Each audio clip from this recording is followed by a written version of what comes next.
Ayan mga idol, luto na ang aking pinaupo sa asin. Ayan po, isang buong manok. Nilagyan ko lang yan ng tanglad sa loob ng kanyang tiyan. Tanglad tsaka asin. Tapos, ang kawali ay nilatagan ko ng maraming asin. Tsaka ko siya ipinatong. Tapos, niluto ko muna siya ng medium fire hanggang sa magkusang magtutubig yan kasi wala ka namang ilalagay na tubig. Kusa yan maglalabas sa katawan ng manok. Hanggang sa ganyan, luto na po siya. Ayan, malambot na. Di ba? Halos isang oras ko rin siya niluto. Ayan na siya ang kanyang itsura.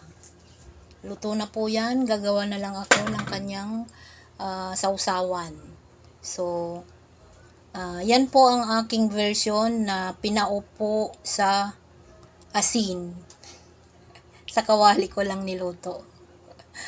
Lutong probinsya po. Ayan, thanks for watching. Tara, kain tayo.